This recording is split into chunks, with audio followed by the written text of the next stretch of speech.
Hey everyone, I'm Nurse Blake, and welcome to another episode of Notable Nurses, where we explore extraordinary stories from the world of healthcare and learn more about the nurses behind them. Plus, stick around, I have a special guest coming by. She plays one of my favorite doctors on The Good Doctor, and she'll be popping in to say hi and thank you to our featured nurse.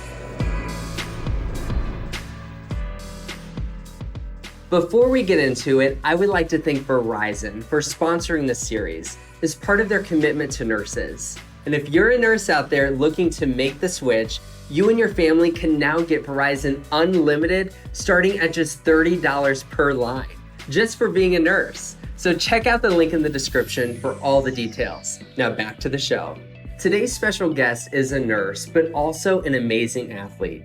Using his experience as an amputee, my friend Nurse Mark is an incredible example of determination and possibility. I can't wait for you to hear his story. Let's check it out. My name is Mark Barr. I'm in Houston, Texas. I think I've identified as an athlete since the age of 4. My path to becoming a nurse is a little different. When I was 14, when I was diagnosed with bone cancer. Through that, I had a year of chemotherapy, multiple surgeries, the amputation of my leg, and it was just a very humbling experience. Part of me was like, I never want to go in a hospital ever again. And I fought that battle for a long time. It wasn't until I was like 18 when I was trying to think of what career I could do that would have the most impact. And it was an obvious decision whenever I thought of it in that way. And I've been a nurse for 8 years now and did Paralympics in 2004 and 2008 and 2016. And I won the World Championships in 2018 for Team USA. Let's welcome to the show, Nurse Mark. What's up, Mark? Hey, Blake. Good to see you again. Good to see you too. Yeah, it seems like just yesterday you were helping me. Are you still at the Level 1 Trauma Center? So right now I'm in school for nurse anesthesia. So I graduate in 15 months. Counting down already. Yeah.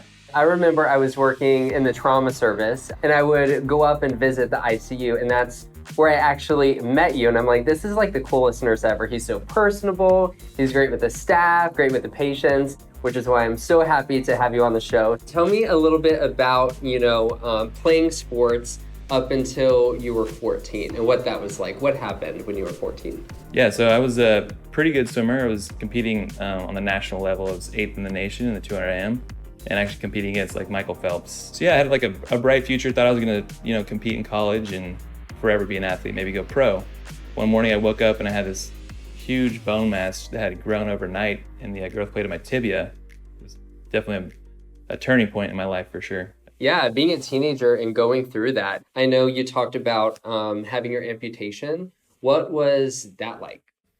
I had been going through chemotherapy for about 3 months at the time, and they've been monitoring the tumor and it was still growing. So they figured the best thing to do at that time was just to go in and be pretty aggressive and get rid of it. So we had to do above the knee amputation. And I was holding up pretty good mentally up to that point. And I think that was the absolute low point for me during the whole treatment process, was having to sit in the pre-op room and look down at my feet and realize that was the last time I'm going to look down and see 2 feet. It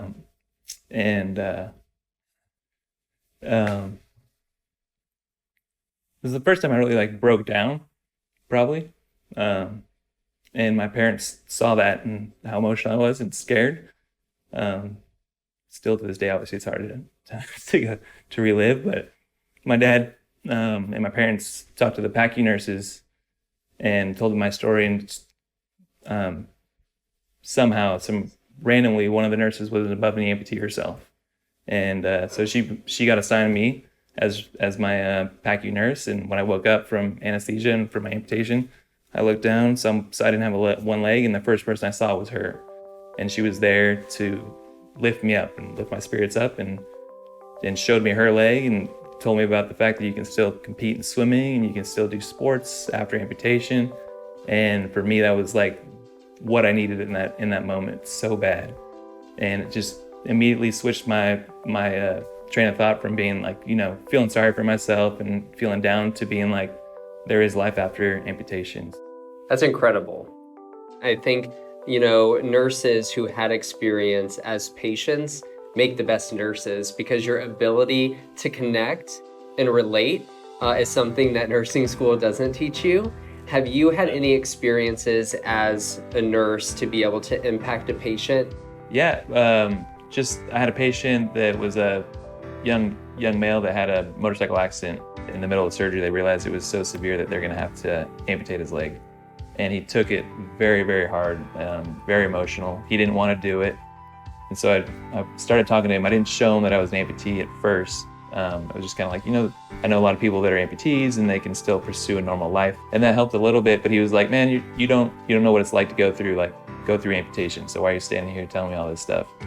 And I was like, well, actually, I'm an amputee too. And I pulled up my pant leg and he was like, oh my goodness. He's like, that's what I needed. Immediately, he was like, that's exactly what I needed. He was like, he's like, you've been caring for me this entire time. I had no idea. And immediately his attitude changed. I can't even imagine the impact you've been able to have, on your patients. It's really cool to be able to hear other people's story and what led them to nursing and how their experience makes them an incredible nurse. So I want everyone to be able to get to know you a little bit better, and I want to play a really fun game, this or that nursing edition. So I'm going to ask you a question, this or that, and you just have to rattle off which one interests you the best. Are you ready? Cool. All right. Let's do it. Here we go. Day shift or night shift? Day shift for sure. Oh, day shift. Coffee or tea? Coffee, 100%. All day. Iced or hot? Hot.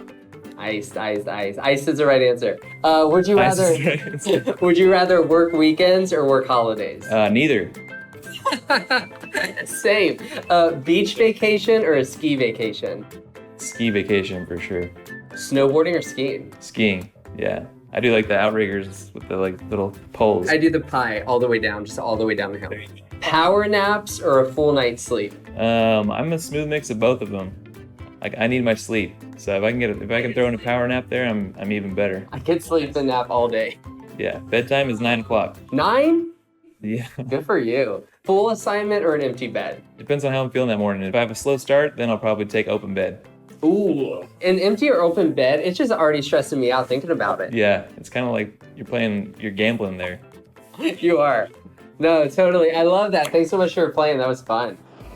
All right, Mark, we have a very special guest joining us. She plays Dr. Morgan Resnick on The Good Doctor. She is here to thank you for all your hard work. Introducing Fiona Goobleman. Hi, Fiona. Hey, how are you guys? Doing really good. Thanks for coming on. Oh, thank you for having me on. It's such a pleasure to meet you both. Mark, thank you so much for everything you've been doing. You and the frontline workers right now are working so hard. We owe our lives to you, and I'm very grateful, so thank you.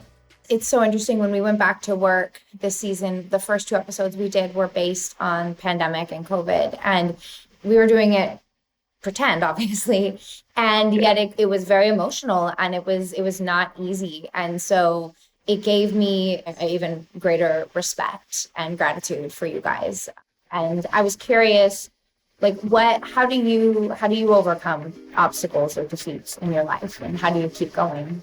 The strongest thing that we all have is between our ears, and if you have a good positive attitude, you can go a long ways. I find though, one thing that helps me, if I'm really upset about something, I find that if I let myself have a pity party, that usually after about an hour, I'm like, okay, I'm sick of feeling upset about this, and then I can kind of move on. Otherwise, I just let it sit and fester inside of me, and then I get more and more upset, and then I hold it in and don't really deal with the emotion. So that's the one thing I do sometimes.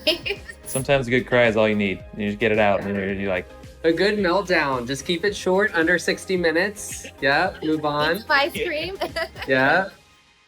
Yes. All right, so in a TV series, the title of the episode is meant to describe what the episode is about in as few words as possible. So we decided to take a little peek at your social media page, and we want to challenge you to come up with titles for some of your Instagram photos. Could be terrifying. Yeah. Oh, nice. On top of the world. This was we're biking down Highway 1. It was a 7-day charity event for Challenge Athletes Foundation. How many miles a day did you bike on that? It's average of just under 100 miles a day. Our longest day was 126 miles. I feel accomplished when I do my 20 minutes on my Peloton. That's better than most. Awesome. Well, I love that. Top of the world. All right, we have another one. Oh man, so I would call this victory lap because this is after the Paralympics, and the whole Olympic and Paralympic team goes to the White House, and President Obama and Michelle Obama shook our hand, and she gave us a hug to every single person. Took literally the entire day. It was so cool. All right, and this is our last one for you. Hey, it's my profile picture. This was at the Catapult Gala, the nonprofit, and I was keynote speaker. It was a huge honor. For me to look at this is just see how far Catapult's come. Wait, what's the title? Blue Steel? Can only turn I left. love it. Because I got that side eye. Thank you so much for playing with us. Yeah, it was fun. Well, thank you so much, Fiona. You were awesome. So before I let you go, I want to give you a chance to tell some words of encouragement to any nurse or healthcare worker that's watching the show right now. I just want to send out a special thank you to all of our frontline workers right now. You have given so much over the course of your careers, but especially over the past year, to make sure that so many, like millions and millions of people across the world are safe. And we're just so grateful, and we're so lucky, and we could not do it without you.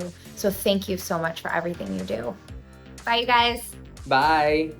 We're definitely going to have to binge watch The Good Doctor. That's my plan for tonight. Some popcorn and Good Doctor.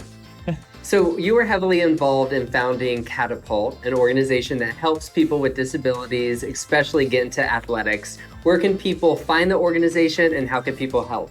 If you go to www.teamcatapult.org, it's a awesome organization here in Houston, and we've spread nationally, so we're helping people, giving grants out across the United States. It was so great catching up with you again. Good luck. You're going to be a great CRNA, and I can't wait to see you in Houston soon.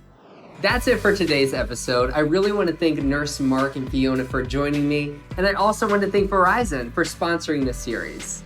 Please check out the link in the description to find out more about Verizon's commitment to nurses and their families, with unlimited phone plans starting at just $30 per line. And also, don't forget to like and subscribe and let us know what you think in the comments. I'm Nurse Blake, and this has been Notable Nurses.